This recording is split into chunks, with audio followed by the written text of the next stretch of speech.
The fifth generation Honda City was the first car that we reviewed during the pandemic. Back then, in June 2020, Honda made sure that each and every one of the test cars were disinfected inside and out before handing it over to the journalists. Back then, the aroma of a new car was replaced with the unnerving smell of sanitizers. It's been 3 years since. The pandemic has been declared an endemic.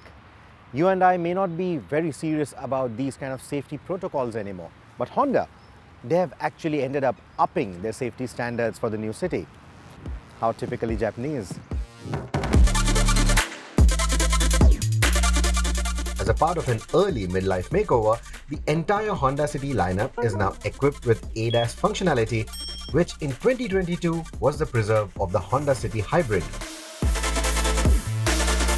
The lineup itself has shrunk. The iD-Tech diesel, which was once the magic bullet for Honda India, has now been axed in the wake of the more stringent BS6 Phase 2 norms.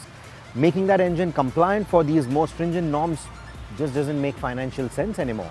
Now the hybrid, it does aim to overshadow that diesel or the void left by the diesel in some way. To that effect, they've also introduced the hybrid now in the lower V trim level to make it a lot more accessible than before. But it still has a taller asking price than the top-end variant of the outgoing City diesel, which means that many may now swing in the favor of the pure petrol variants. Therefore, it was only natural that Honda went all in with this makeover. Have they done enough though? At least in terms of the design, I think they could have done more. In 2020, the Honda City raced ahead of its competition because the competition was anyway just somehow hanging on to the segment by way of facelifts or desperate price cuts. But today the competition is at their very best. A new Hyundai Verna that looks radical and is brimming with features, the handsome duo of the Slavia and the Virtus, which have everything from new age fuel efficient technology to powerful engines, best in class power at that. And then you also have the old aging workhorse in the Ciaz, which just refuses to give up.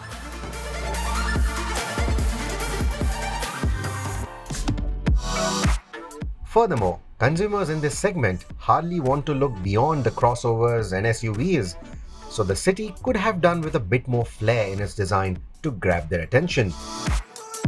But then again, not everyone wants radical looking cars. There are many who still appreciate an elegant face, many who still appreciate good proportions. And from that point of view, the Honda City continues to be a very good looking car.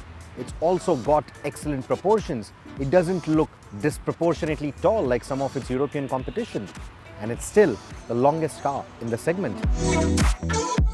The new one can be identified with its new front bumper comprising of a sleeker fog lamp housing and a pleat that connects this housing to the lower part of the grille, and there's also a carbon fiber look-alike trimming on the bumper which adds a sporty touch.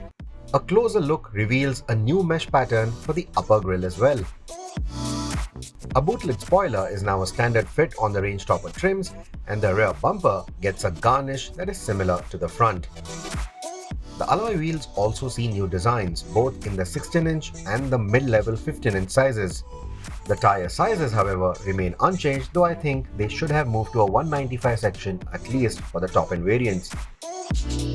All these new design elements have also made their way onto the hybrid variant now, meaning that anyone who bought the 2022 City Hybrid now enjoys the exclusive design theme that was inspired by the City RS sold in the other Asian markets.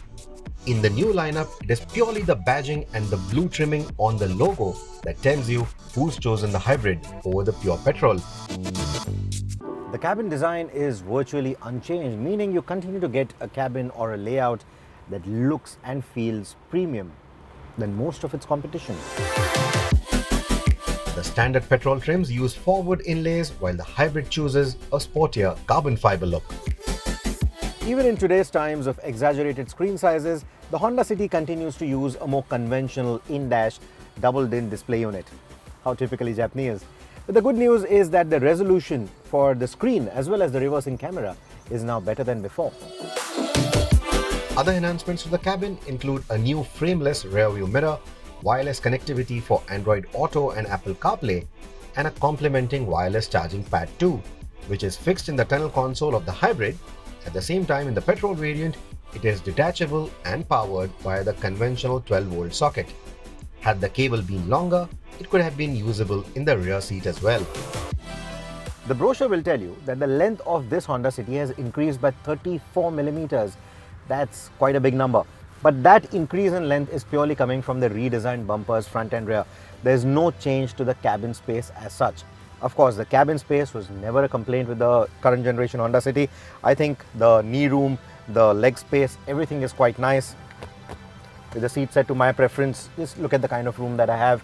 Maybe they ought to have done a panoramic sunroof by now, purely giving into the market requirement. I'm not too bothered by the absence of it. I like these two reading lamps here. I like the kind of space that I get. I like the kind of visibility that I get outside of the windows. So overall, I'm pretty happy. The front seats are large and supportive as before, but it was high time Honda introduced ventilated seats, especially given the fact that it is such a nice driver's car too. After driving all these turbocharged sedans for the last year, it's good. It's a good feeling to get back into a car that has a naturally aspirated engine. We've always loved that 1.5 litre from Honda, right? It's like that iconic engine. A 1.5 litre petrol with a Honda City just works. There's some charm to it. And that remains unchanged even with the facelift because the powertrains haven't changed at all. A rev-happy engine with a slick gearbox and a light clutch will put a smile on the faces of most petrol heads. And the good news is that this engine complies with all the stringent BS6 Phase 2 norms without any drop in power or torque. Even the hybrid system, it remains unchanged. The tuning remains unchanged. On the brochure, you might notice a slightly higher claimed fuel economy figure, but that's purely to do with a slight bit of a change in the testing parameters for the ARAI or for the testing agencies. It's nothing to do with the tuning of the powertrain. It continues to work with an EV only or a series hybrid or a parallel hybrid system. And it is, I think, the more responsible powertrain to go for, or the powertrain to go for if you really need that long distance range. If you purely are looking for driving fun, despite the electrical assistance and everything, I think the 1.5 petrol is still what I would choose. From that perspective, the minor change in the bodywork hasn't really made much difference to the aerodynamics of the car, and all the changes to the body, therefore, are purely cosmetic. The big news for this update, however, is the inclusion of Honda's sensing ADAS functions in the petrol variants too. So features like lane keep assist, road departure mitigation, and adaptive cruise control, which from 2022 were only available on the hybrid variant, are now available on all but the base SV variant of the 2023 City lineup. The hybrid itself gets a new feature called Low Speed Follow, which is essentially similar to the adaptive cruise control but even works between speeds of 0 to 30 km an hour. It works best for slow-moving traffic and will track the car in front to maintain a similar pace and even come to a halt when needed. This system isn't available for the pure petrol variants though, even with the CVT automatic.